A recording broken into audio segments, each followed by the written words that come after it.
Good afternoon, everyone, and welcome to Asia Society and our second program under China Executive Briefing Initiative. My name is Philip Ivanov. I'm the CEO of Asia Society in Australia. Before we begin, Asia Society acknowledges that many participants in today's event are dialing in from locations that have traditional owners and custodians. Today, I'm speaking to you from Melbourne, from the land of Boon Wurrung and Wurundjeri peoples of the East Kulin Nation. I acknowledge the traditional owners of this land and pay my respect to elders past, present, and emerging. I would also like to welcome and acknowledge any Aboriginal, Torres Strait Islander, or First Nations people joining our event today. As many of our viewers and listeners know, Beijing sees science and technology as the key enabler in its pursuit of great power status. Earlier this year, the Chinese government has reaffirmed the importance of science and technology in its latest 5-year plan. And as the country races to detach itself from over-reliance on the US, China sees technology as a solution to a range of global and domestic issues, ranging from environment and climate change to population aging and health security. So today we'll look at the impact of the current China-US and China-Australia tensions on the global cooperation in science and technology, and whether Australia can continue to work with China on tech and science research, and how decoupling or fragmentation of science and technology field can affect our universities and businesses. And just to remind everyone, China Executive Briefing is a new initiative that we've started at Asia Society. It's a partnership between Asia Society Australia and China Policy, a leading research and analytical firm, to provide up-to-date, impartial, and accessible analysis of China's economic policies and trends and the implications for Australia. So each of these briefings, and this is the second one, complements a short policy paper on different aspects of China's economic policy making produced by our friends at China Policy. And you can access the latest brief online using the link in the chat box. Now, a bit of housekeeping and how this program is going to run.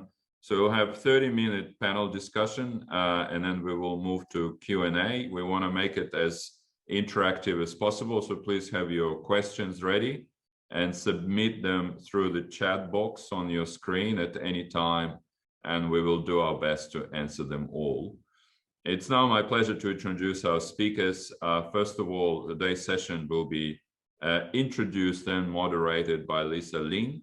Liza is a senior correspondent at the Wall Street Journal based in Singapore. She has 12 years of experience in Asia with a focus on China, technology, and Southeast Asia.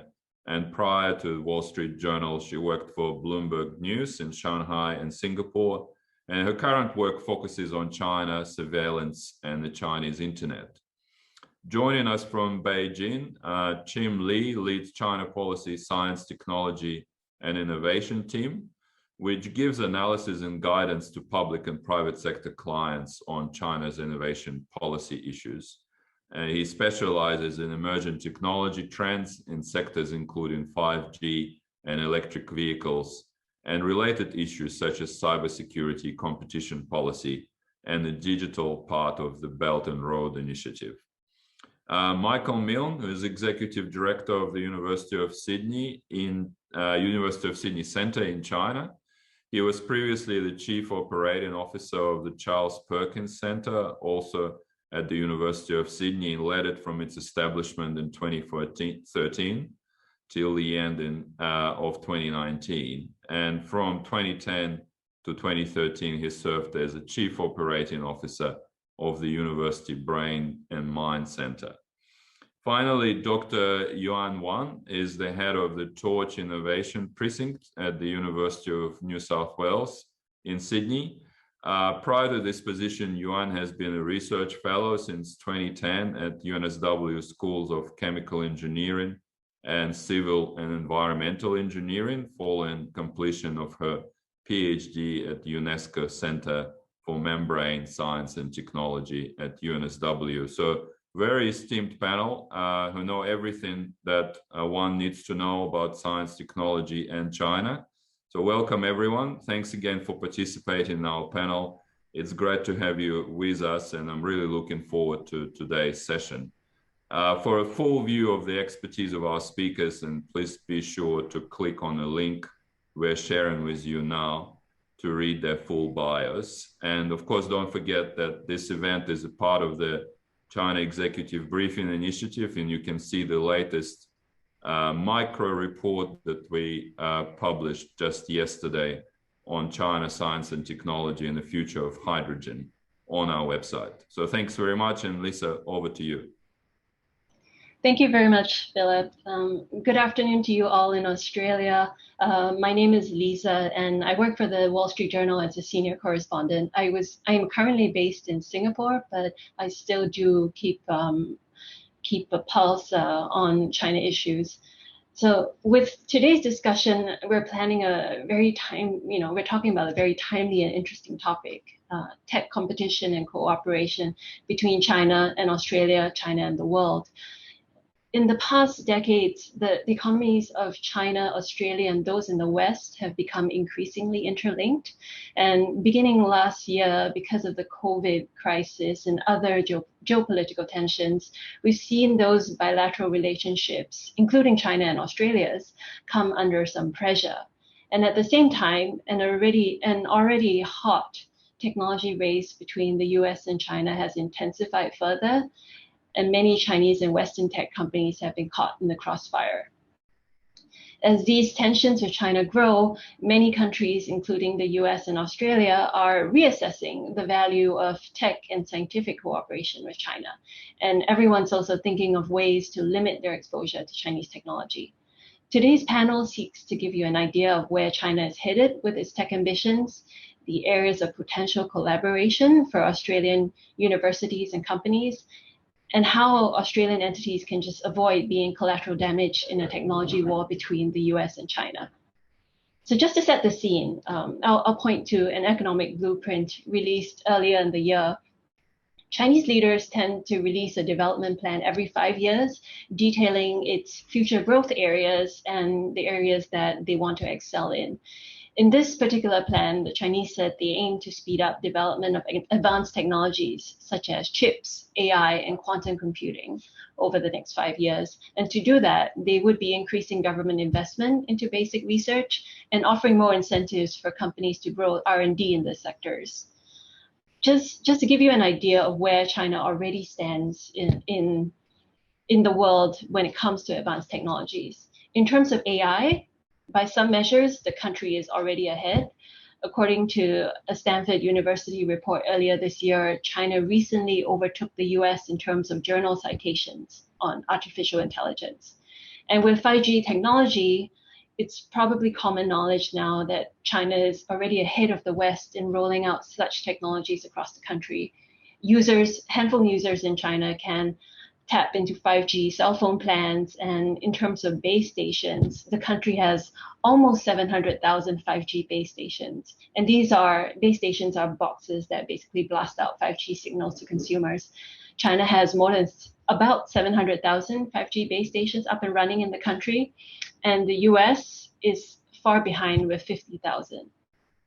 So this is just to give you a lay of the land on Chinese technology and where it stands versus the US and the West. So moving on now, I'd like to turn the floor to my speakers, and in particular, Chim. Chim, I'd like you to start off first, just to give the audience an introduction on Chinese tech ambitions. Could you talk about Chinese priorities in science and technology and how they correspond with China's economic agenda? Right. Thank you, Lisa. Yeah, so I think we can approach this from three directions, from three angles. So the overall direction of China's 14th five-year plan, as you already introduced a little bit, in terms of how that leads to investment trends and sector focuses. So the 14th five-year plan, which covers the period of 2021 to 2025, really shows some sort of divergence from the economic model in many Western countries. So in, say, the US or Japan, you see services industry taking up a very high share of the economy. And whereas manufacturing, many of that got outsourced or well, increasingly some signals about reshoring, but still relatively a small share. So China really wants to defend its manufacturing base in this regard, and taking a very different approach from this kind of economic model championed in many Western countries. And in turn, science and technology is really servicing this goal. So you already mentioned a little bit that there were some challenges in terms of how China engages with the world. So Beijing's industry innovation policy in the past has always been sort of built or assuming globalization is solid and strong.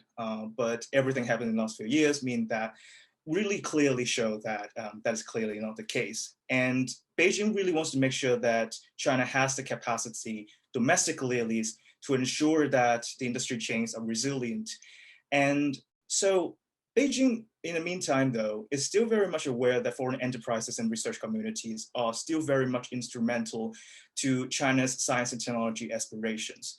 For these foreign entities in China, somewhat their operations would have to be more localized and more engaging, perhaps a little more ironically compared to what Liza mentioned a little bit before, to really engaging, to really stay in the Chinese market and stay relevant. So how all of that leads to a picture of investment and sector focuses then. So in terms of investment, the 5-year plan set out quite a modest goal in terms of how R&D expenditure will increase in the coming 5 years. So that is still very much in line with the ongoing trends in China's R&D expenditure overall, both from the public and the private sector.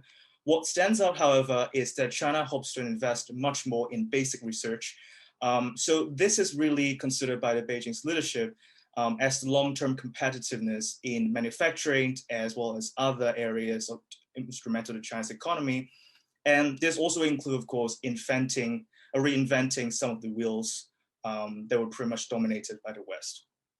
And in terms of sectors, China is really focusing on sectors through a few different areas. So one area would be areas that China heavily rely on imports. And then there are also areas where China has comparative advantages. So AI, for example, and 5G are areas that China is already leading in some measures. And those are the areas that China will continue to invest on. And finally, there are also areas that fit into China's broader social, economic, and environment goals. So you see a lot more investment, for example, in green technology, and hydrogen was a sector that we highlighted in the brief as well. So I think that is the overall picture that we are seeing today. Would you mind me asking a follow-up question? In terms of bottlenecks to China's science and technology ambitions, could you summarize that briefly for the audience? Where are the bottlenecks? So for bottlenecks, I think the primary one there is semiconductors. So China's semiconductor import, in fact, is larger than its import of oil. And it is an area that firms like Huawei face a lot of bottlenecks given the export control measures from the US. And but this is not the only area. There are a lot of more hidden areas where in the manufacturing sector, China as a major processing and manufacturing hub really import a lot of the equipment and materials it needs to manufacture the products for its domestic users and foreign supply and foreign exports. So these are the areas that China is investing a lot in, both at the central level and the local level.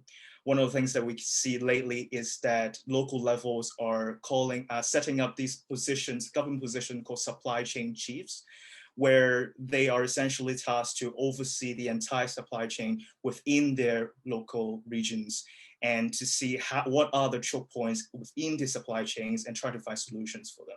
So I think this is going to be a trend that we're seeing intensifying in the coming few years.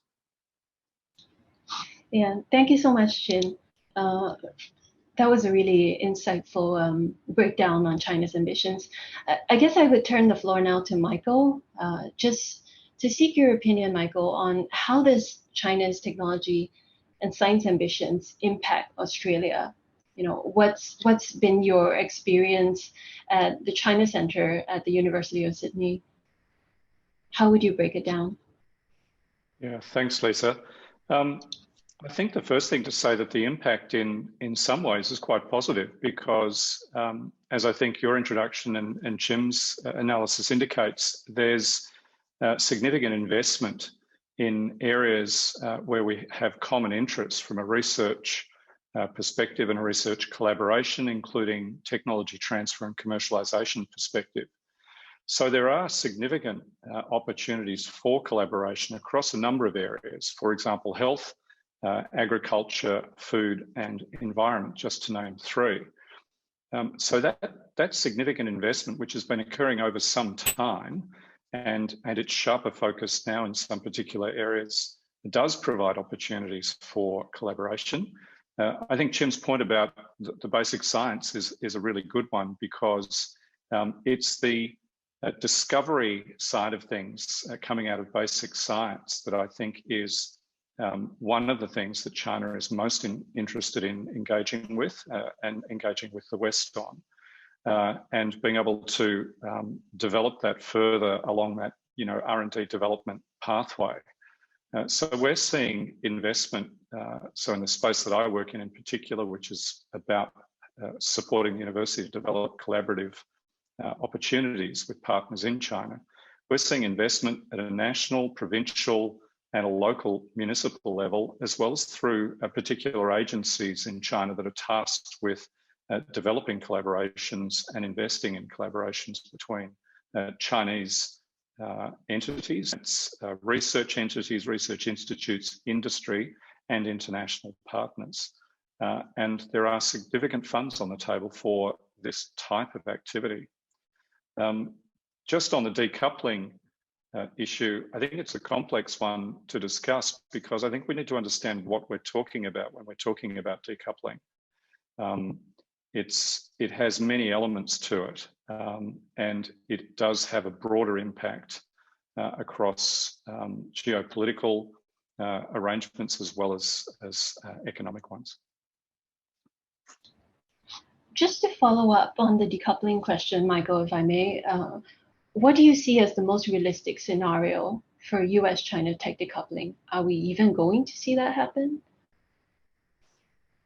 Wow. I think if I could answer that definitively, I'd be able to retire fairly quickly. But in all seriousness, I think you're suggesting, Lisa, that this is a really complex issue, and decoupling is not a straightforward thing. I mean, the globalization has created complex webs of interaction and engagement, and investment and manufacturing, all of these kinds of things, research and development, that are very, very difficult to untangle and separate. Having said that, some of the initiatives, some of the policy positions that we've seen emerge already are potentially going to have an impact. I mean, we're saying here that China is leading in 5G, and the West is rejecting 5G infrastructure through its sanctions against Huawei. I saw an interesting figure in a report the other day that suggested that in the US, 4 out of 5 of its 5G infrastructure manufacturing companies have been sold off to firms in Asia. And so, it's put itself in a difficult position when it comes to 5G infrastructure. If things continue down the path that they're currently on, we will see China just continue to surge ahead in this space. And many countries in the West will be playing catch up for quite some time in order to roll out 5G to the extent that China is. I think people also need to understand the impact of that. It impacts all of the ambitions, many of the ambitions that our governments have for, improving our lives, if you like. So the Internet of Things is reliant on 5G. Health applications, improving health outcomes, tackling things like our aging problems. These things are going to rely on 5G. And so if we are lagging in our development take up of 5G, our capacity to roll it out, it's going to cause significant problems. Yeah, all that is super interesting. Thank you, Michael. I will definitely follow up on the areas you mentioned, healthcare, agriculture. later on in the conversation. So I just want to turn the conversation to Yuan. Thank you so much for being so patient. What is, Yuan, you lead the Torch Innovation Precinct at UNSW, and that basically means you head up UNSW's strategy for research partnerships with Chinese companies and with China in general. You know, R&D collaboration has come under intense scrutiny. China-Australia R&D collaboration particularly has come under intense scrutiny in the last year or so. You know, what is your sense on this aspect? How have you seen R&D collaboration changing on the ground?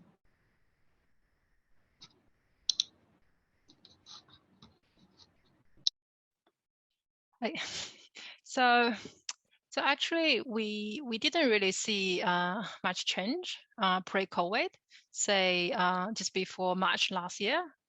Actually, back in 2017-18, so at least the UNSW researchers, which I can talk to, they are very keen to work with Chinese industries and the universities, and even so in 19. And also we also, like as the Torch Innovation Precinct at the UNSW, we also receive even inquiries from Australian companies, especially SMEs, to ask whether we can help them explore business opportunities, research or technology collaboration business opportunities in China. And since COVID, I did see a decline in the number of research collaborations, at least between UNSW and the Chinese industry, especially for new partnerships. But this is mainly due to the travel restrictions. So it is really important to have face-to-face meetings to discuss collaboration. Just doing these virtual sort of meetings is quite challenging. But I also, like throughout last year, we did receive more and more inquiries from UNSW academics about whether I still can work with China. Am I allowed still working with Chinese universities or industry? So we do receive these sorts of questions. What I also noticed that researchers are actually still keen. They're just not sure. The reason I said they are keen is because if you know, so last year there was a round of national Australia-China research grants, I think. So it's organized by Australian organization, and the national-wide there were more than 500 applications, but only 24 was awarded in the end. So which shows even at such a low successful rate, researchers are still keen to try as long as they know they can. So that's the change I saw on the Australian side. So having said that, I haven't noticed any change on the China side. So for all the Chinese industries, they still keen to work with Australian researchers as long as Australian researchers can help solve their problems. Thanks, Yuan. Could you give me a bit of color? You know, when you say that Chinese industry is still willing to work with Australia, what are the R&D collaborations in the last 1 year that have been very successful? So the research always took time. So for example, if we form a partnership last year, we probably can only see outcomes at least in 3 years' time. So if you ask me anything formed last year, it's difficult to comment.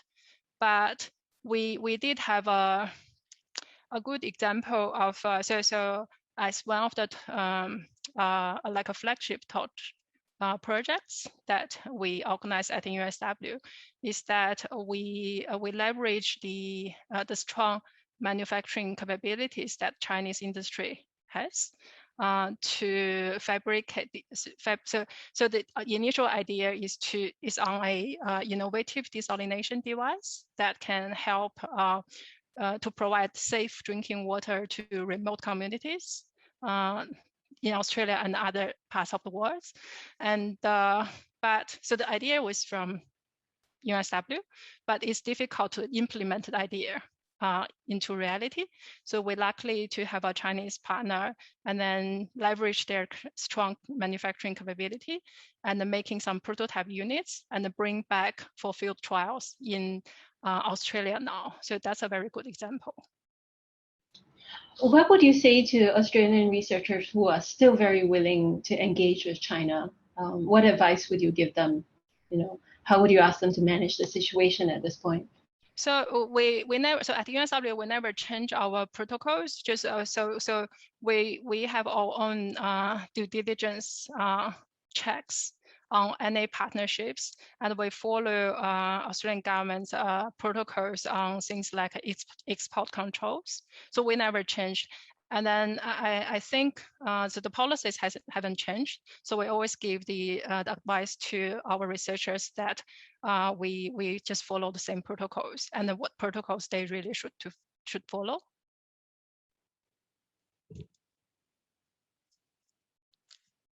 Got it. Thank you so much, Yuan. Chim, can I turn back to you now, just to give a more broad, big picture take on collaboration with foreign universities and foreign companies. What is your sense? Is the Chinese government still willing to conduct such foreign collaborations?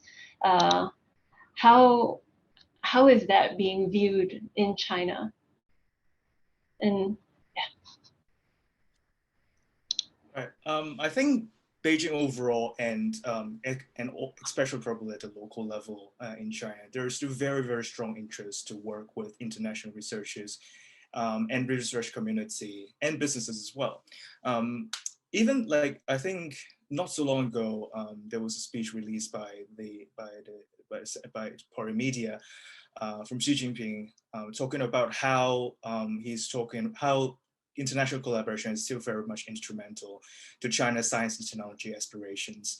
And there was also a warning, sort of an implicit warning to local governments that the narratives on sort of turning inwards has been going a bit too strong, in a sense that there are, like, some of the technology, some of the science and technology breakthroughs, these really relies on international collaboration. And so there, in terms of it's not possible to develop everything locally in China. So I think that is the core reason why the Chinese leadership is quite clear that international collaboration is still quite instrumental.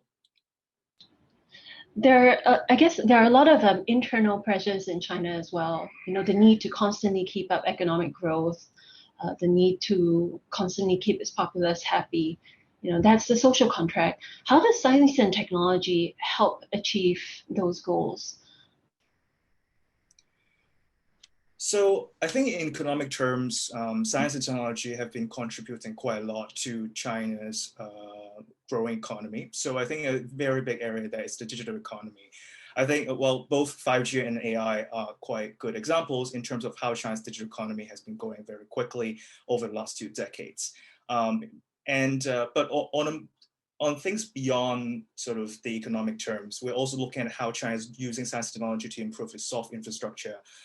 So science and technology has been used in healthcare, in education, and also in environment goals as well. And especially in the 14th Five-Year Plan, where there has been a very strong focus on not just economic growth, but also high quality growth in Chinese terms. There has been increasing emphasis on how to sort of put all these technology solutions, science and technology solutions, into real life scenarios that can actually improve Chinese lives. And we're already seeing some of that getting implemented during COVID. So telemedicine, online education are some of the examples. They are not problem-free, of course. They still, there are a lot of issues with, for example, cybersecurity and privacy laws, as well as actually getting all those bandwidth to rural areas, for example. But Beijing does see science and technology as solutions to a little bit social and economic challenges in the coming years.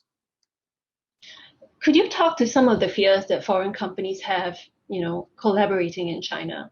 People are worried about their tech IP being stolen, or there's just an uneven playing field for foreign companies in China. Is the Chinese government willing to engage on these topics, and have they shown some progress on this? Yeah, absolutely. So in terms of the forced IP transfer, so this is of course a very big topic that that foreign businesses have been talked about for years now, and this issue is getting gradually addressed. So that is because of external pressure.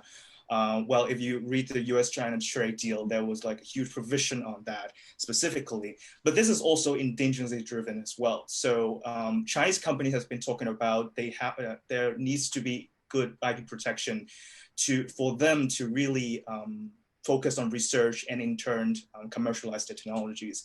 And so this pressure coming from both sides makes that China is increasingly aware of the importance of IP protection. In terms of foreign companies working with China, so this is of course quite multifaceted. So I think other speakers have already talked about how some of the technologies can be either using China's manufacturing capabilities or working with or even commercialized in China. Whereas there are also cases where you see companies like Apple or Tesla, they are really putting their manufacturing chains in China. And in turn, this is sort of what Chinese leadership see as a win-win solution, that these local value chains gradually becomes more integrated into the Chinese economy. And in turn, some manufacturing firms and some high value added firms can grow out of this localized value chains. So that is how you have seen firms like Huawei and ZTE growing up in the smartphone sector and increasingly also in the EV sector as well. So those are the things we see that those kind of collaboration are still quite strongly encouraged by the Chinese government. Yeah, that's all very good points. Thank you, Chim.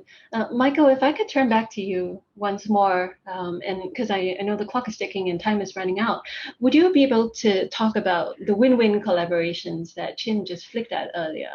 You spoke about healthcare and agriculture being sectors that China and Australia could still work together. What advice would you have for people keen to explore collaborations in these potential areas? Yeah, from my perspective with University of Sydney researchers and those working with us generally, I'd say give me a call because there is a huge appetite for working with Australian researchers, Australian R&D developers, research and development companies rather. So there's significant potential. We're working on a number of pipeline of projects at the moment. We've done some proof of concept projects over the last year in the middle of COVID, some of which were generated in response to COVID. So there really is a desire on the part of China to engage. And we're not seeing, I think as the other speakers have indicated, we're not seeing a stepping back or a reduction in the level of interest and engagement from China. In fact, the more that we work into the development of our collaboration network, the more opportunities seem to arise. I think to pick up your point too, the win-win in this is in part related to the kind of discussion that you were just having with Chim then about, what's the social contract? The government needs to continue to maintain a level of economic growth, these kinds of things. And we're seeing this through programs, initiatives for development of talent in China. So the Chinese government is very keen to continue to develop talent, that is, develop expertise in individuals, increase the number of highly educated people, especially in the technology fields, because they know that they need to create and then developing collaborative industry or service outcomes, because they know they need to generate jobs for the population. They also need to generate new products and services that will then lead to a good revenue outcomes for the government. So there's a complex mix of things. There's a whole system that's being built in China to deliver on its social contract, if you like, and to also deliver the benefits to China and to their collaborative partners. Thank you for that, Michael. At this juncture, I just want to send out a request to the audience. If you have any Q&A, please, any questions at all, please send it to us in the chat box, because after I will wrap this up pretty soon with Yuan, and I will hit to your questions next. Yeah. So Yuan, I would like to kind of wrap up our discussion with you. And I know you are, as you know, one of the hats you wear is that you're an environmental engineer. Climate change has been a big topic in the news recently. I wonder what is your thoughts in terms of collaboration? You know, is there scope for Australia and China to work together on climate research? And what are the current challenges to that? Thanks, Lisa. So, yeah, so in my opinion, there's a huge scope for the researchers and industries from both countries to work together. So we all know one of the key actions required to reduce global warming is to reduce carbon emission. And this has become one of the critical national strategy for China. And this does provide good opportunities for both countries to work together. And one of the key technologies that can be used to reduce carbon emission is to use renewable energy, such as photovoltaics. And so at UNSW, we're quite lucky to have world-leading researchers, such as Professor Martin Green and Professor Stuart Winwin. They're both world leaders in terms of developing photovoltaic solar cells, and UNSW actually leading the world record of PV solar cell efficiency in the last 30 or 40 years.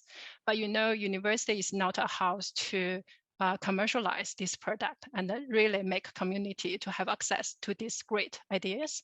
And luckily, in the last 20 years, we work with Chinese industries really closely to bring this technology into the market.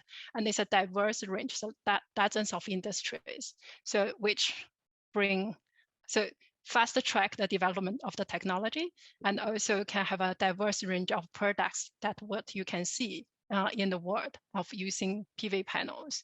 So that's really important. And if without this collaboration, it's impossible. So that shows Australia still must to work cross borders to solve these global challenges, because things like climate change, it doesn't have a border. So all countries need to work together. And in terms of challenge, what I see is that so China wants a faster development of technologies, but R&D does take time. So from our point of view, we do need some patience. And the other challenge is the communication, and which is even more challenging due to COVID, because it's just impossible to have any face-to-face discussions. Yeah. That's super helpful. Can I open this to both you and Michael as well? You know, I'm curious from the academic perspective, what are the potholes or big, really like political challenges when it comes to working with China? Because China has clearly barred some researchers from going back into the mainland because they've written on sensitive topics. You know, how do people avoid these potholes?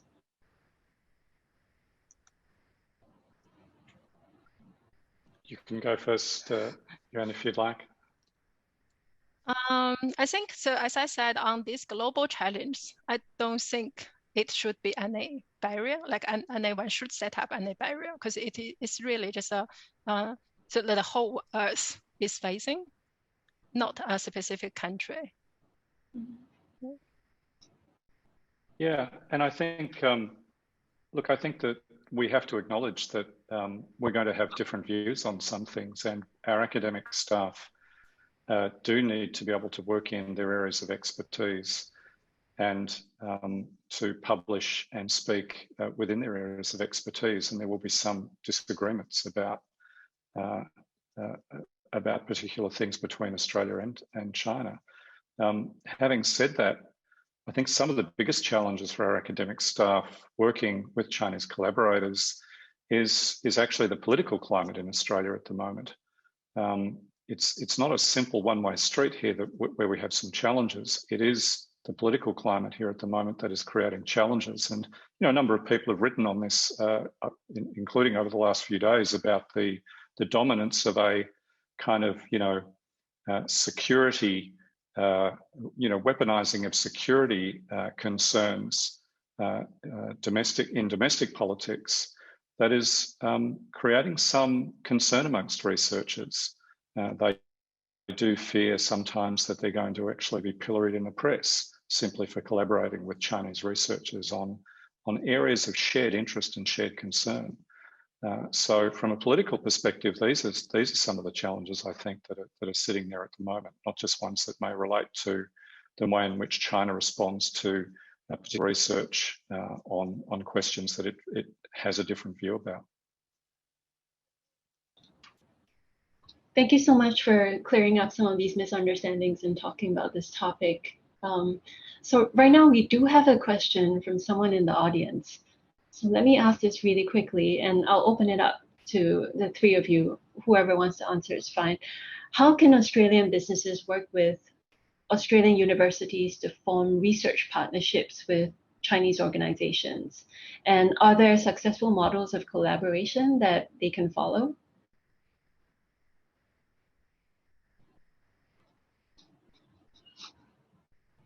Any successful case studies in terms of Australian businesses working with Chinese organizations through universities in Australia? Yeah, look, I think there are many, and it's it would be hard to sort of start going through the list right now. I think this is a complex area, and some of what we do, we do a bunch of things in universities, but also various government departments, state government departments, federal government departments actually have policies and initiatives to support Australian businesses to get into China.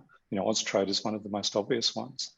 But there are plenty of case studies, and I think we each have contact points in our universities for Australian businesses to get in touch with us to explore what their needs are and to see what opportunities there are for working with our researchers to solve some particular industry problems and to work with or identify potential Chinese partners to further develop these kinds of services and products. So I think there are lots of case studies out there, lots of opportunities still, and it's really, it's a matter of getting in touch with us. Don't be afraid to get in touch with us. I might just add on to that. So one model we see could be quite successful is just to really leverage complementary skill sets from different parties.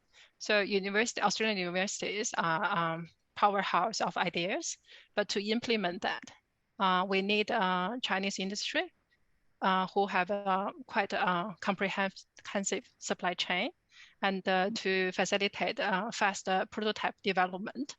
But this sort of technology can be used by Australian businesses for Australian communities. So that's that's actually the idea of why we set up Torch Innovation Precinct at the UNSW. So that's exactly the model we want to work towards. Thank you for answering. So Michael, I would like to turn back to you for a second. You've clearly got a fan from your answer earlier. Someone named David Waith, he's asking, how can researchers counter weaponization by politicians of their collaboration with China, even in areas that are a bit more innocuous like environment and health? Yeah, that's a really good question. I mean, I think there's a role for many of us to play in this conversation at all levels of the community, be it universities, be it industry. I think we do need to keep talking to our government at all levels to help them understand the true nature of the work that we do with China across a range of areas, and that it is a mutual benefit proposal. As my colleague at UNSW is saying there, if we talk about environmental work, these are common problems that we have, and our models are designed to deliver benefit, mutual benefit, and not just in China, development of services and industries in China, but also development of those things in Australia as well. I think my advice would be to just keep working on the projects, work on collaborating to demonstrate the value that they have for the Australian community, because they clearly do. And yeah, I think that's the best advice I can give at this stage. Yeah, that's great. Thanks, Michael. And I have another question from Anora John. This probably is in Yuan's wheelhouse, I think. He's asking, what are some specific areas of opportunity for businesses in China to get green technologies to scale? And also, what are the pain points as well? I think so. So China has developed quite well in terms of, so for example, photovoltaics, as I just mentioned, but there are still new research questions. For example, how to further improve the efficiency and how to improve the reliability and the lifetime. Otherwise, so assuming you keep using PV panels and then you actually generate waste as well. So that's a problem. So that's still a challenge. And also on the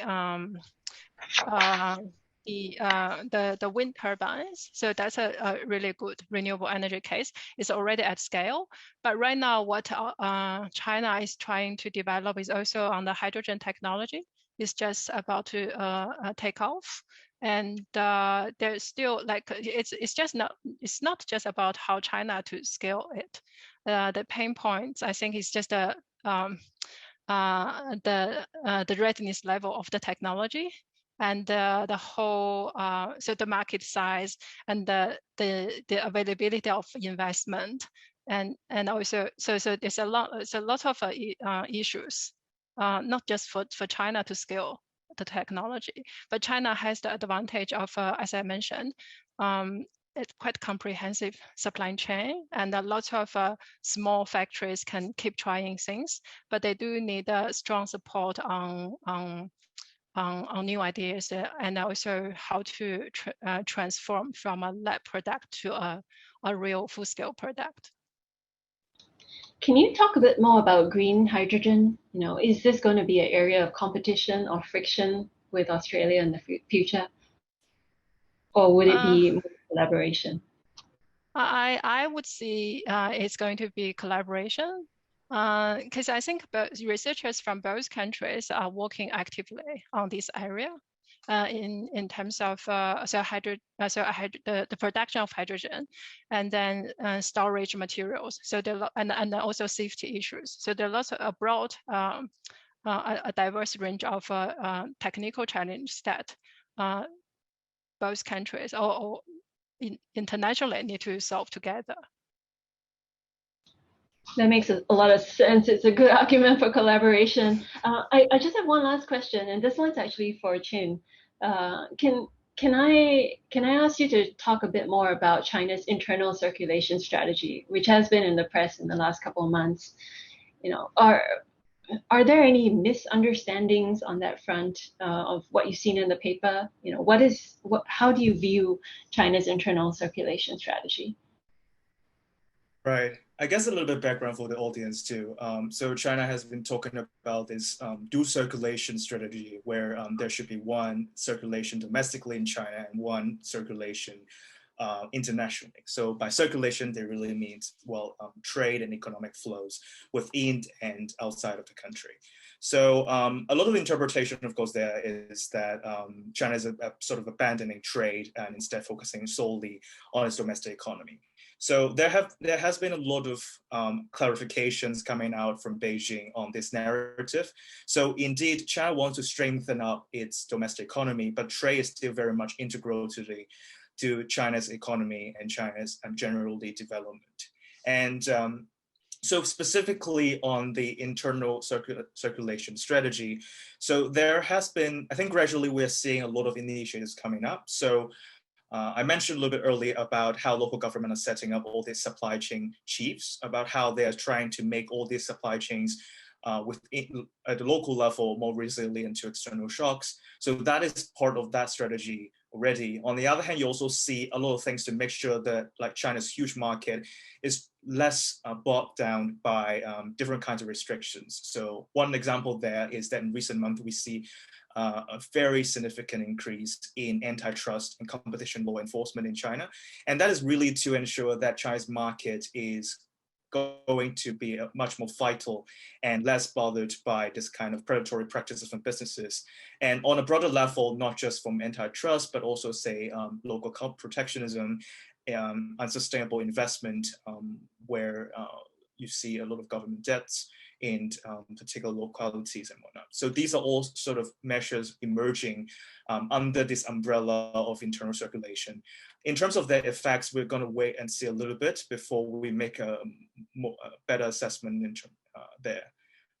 Yeah, so I think those are more or less what we're seeing right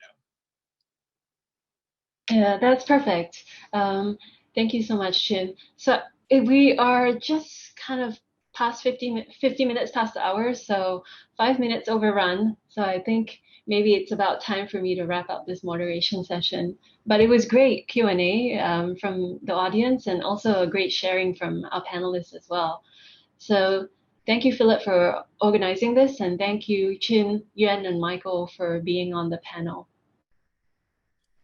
Oh, thanks very much, Lisa, and Chim, Michael, and Yuan for this incredibly insightful and very timely discussion, and of course for making the time to be with us today. So just a reminder to our viewers and listeners that this is a part of our new program called China Executive Briefing, where we want to dissect China's economic policy making and what it means for Australia. So thanks so much to all of you for joining us today, and a special thanks to all our members for your continued support and contribution. Our next session is on a completely different topic, and it's on Wednesday, 26th of May. We'll partner with the National Gallery of Victoria to talk about Buddhism, art, and mindfulness. And our younger audience can join on Tuesday, 25th of May for Generation Asia Masterclass on social entrepreneurship with Malaysian businesswoman and CEO of Earth Air, Sasibai Kimis.